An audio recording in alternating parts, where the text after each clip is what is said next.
Hey guys, Dantics here. After an incredibly long wait, we finally have word of a free update coming for Starfield alongside a paid DLC. I got a chance to take a look at these. They both include ways to truly improve the game, including new ways to upgrade weapons and gear, being able to fully explore space and find anomalies that give new resources you can spend on interesting things, as well as new starship parts, areas, vehicles, and much more. So let's get right into it, starting with the Free Lanes update and ending with the Terran Armada DLC. First and foremost, coming with the free update is the ability to explore space. As per the update's namesake, it will have you exploring the free lanes. Those familiar with Starfield will know that you can kind of fly around blissfully in the general orbit of the planet you're next to.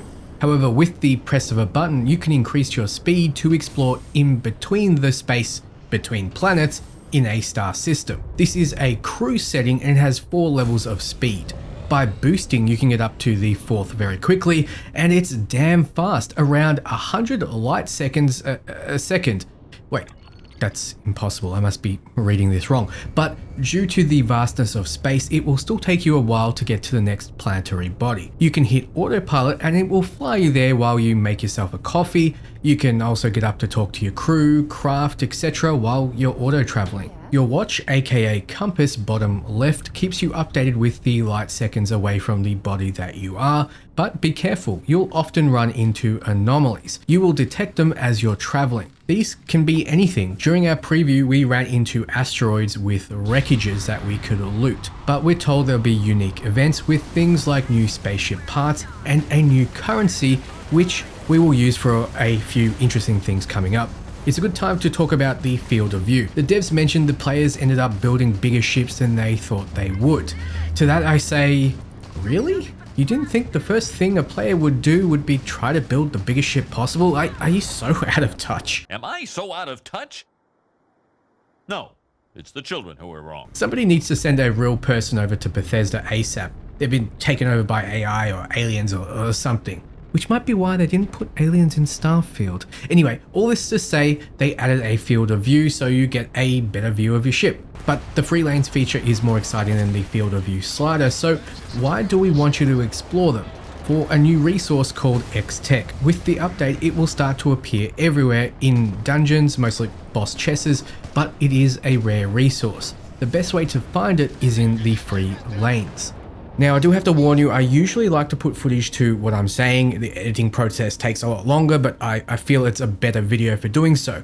However, Bethesda have not sent us all the footage that we saw behind closed doors, and they most likely won't. So I'm going to have to put other footage to what I'm saying, but please try to use your imagination.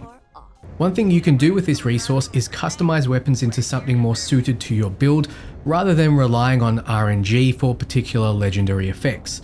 There's new skins, which you can change the way your gun looks, and there are individual upgrade modules that can drop as loot, and you can attach one to your gun here. But most importantly, when you go to mod your weapons, right at the bottom is 4 slots for legendary effects. Legendary rank 1 contains in it all the legendary affixes you have come to know on legendary weapons. It takes 1 X-Tech to roll for a legendary affix. It's random, but after 5 rolls or 5 X-Tech spent, you'll be given a full list to choose from. So you can choose after spending 5, but there is a chance you get what you want before then. Once you have legendary rank 1, you can place in rank 2, then 3, and then 4. Yes, legendary weapons can have 4 legendary mods, with some new ones making their appearance, like Kismet, which gives a 25% chance on reload to triple your next magazine size, which could be nutty on a huge magazine weapon. Bloodthirsty, which heals you as you kill. Reckless, which reduces your mag size to only 1, but massively increases your damage and reduces your health, making for powerful sniper builds. Getting a weapon to 4 legendary affixes gives it a new pearlescent banner, as it's a new tier of legendary weapon now. But what about the weapon's quality? The primary way the game knows how much base stat it has. Well, you can finally upgrade this as well. No more hunting for higher quality weapons with the right affixes, except there are now 2 more quality levels as well with this update. Advanced was the top level, but we got to see 3 X-Tech being spent to turn it into superior quality. Spending 5 X-Tech can upgrade it to the new top quality called Exceptional. Now that's all good and well, but what about those who invested into their gear? You can modify and customize your gear too, 4 ranks of legendary modifiers, new components, and upgrade its quality all the way up to exceptional. There are also new skins for weapons and armor, but there are more things you can do. People love their spaceships. Of course, Starfield is a game about space. In the update, you'll be getting a new tab for ship equipment. In combat, the free lane's enemy ships can drop schematics which unlock these to add to your ship.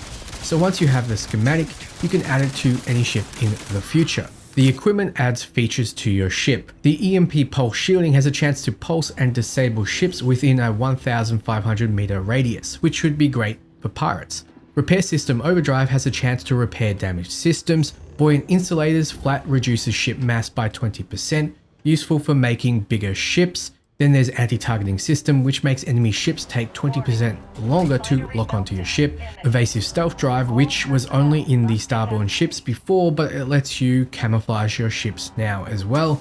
Micro Reactor lets you add an extra reactor to your ship. Shield Refractor Unit gives your shields a chance to reflect projectiles back at enemies. Extended Comms Array gives a chance of friendly ships showing up to help in combat. And finally, Advanced Ship Scrap Unit, which makes additional ship parts appear on destroyed enemy ships. Now you can plop this equipment onto your ship's nodes like you can with weapons, so you need these nodes to fit them on. Note that there will be more ship parts coming with the paid DLC, and a dev showed off a Terran Armada ship which did look cool.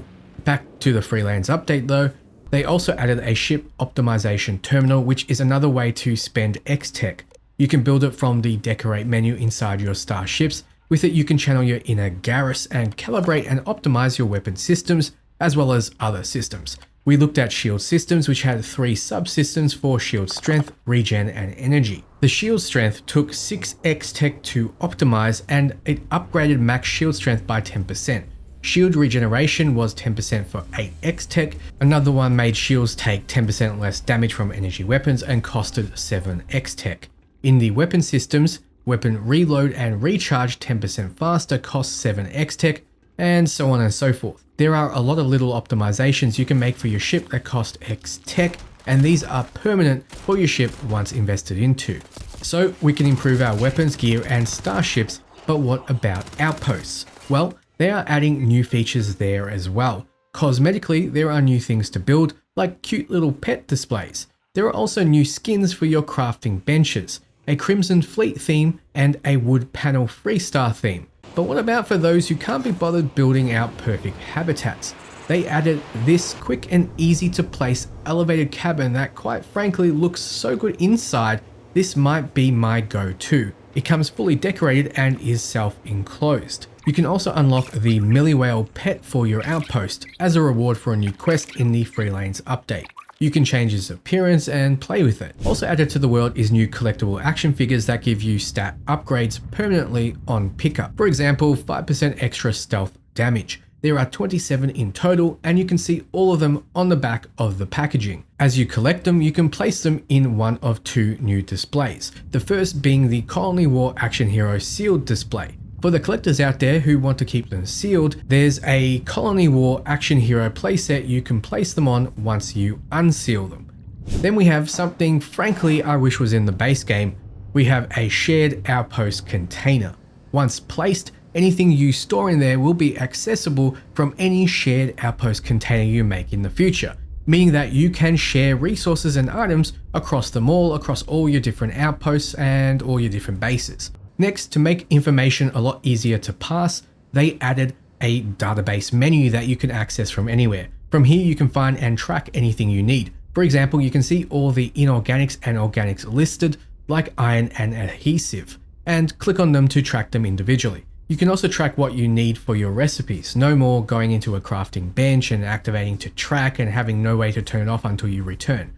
If you want to make a barrel mod 1, you would click on it and be able to see sealant, nickel, and iron highlighted in the world to show you that you need them. Maybe, though, you can only get them on specific planets, so you then click on the resource individually and see what planets that you know of have this resource and how close they are to you. Click on the planet and it takes you right there to mark or to travel to. You can also go to the Outpost tab and highlight things you need to find.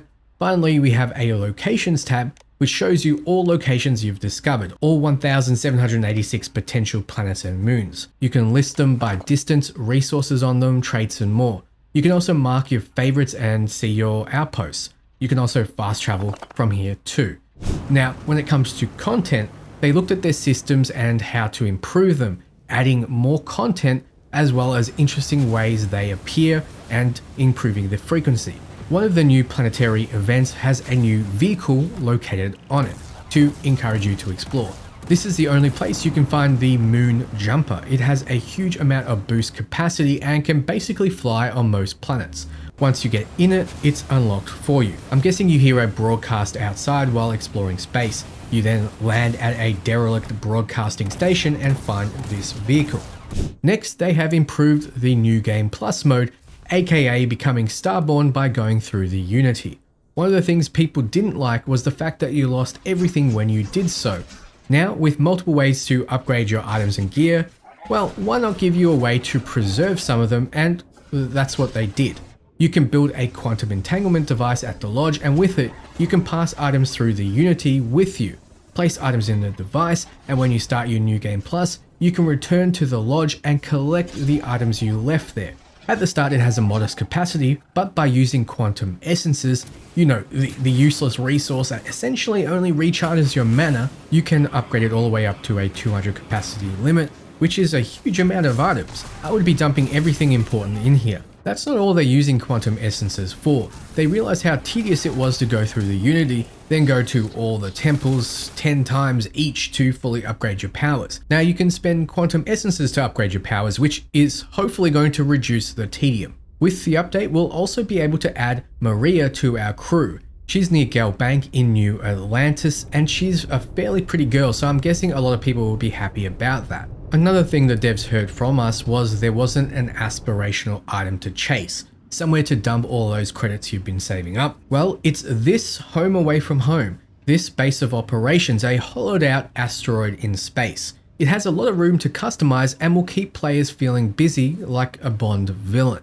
Now, moving on to the Terran Armada DLC. It's going to be both heavy in story and heavy emotionally, so they wanted to show something cute to start with.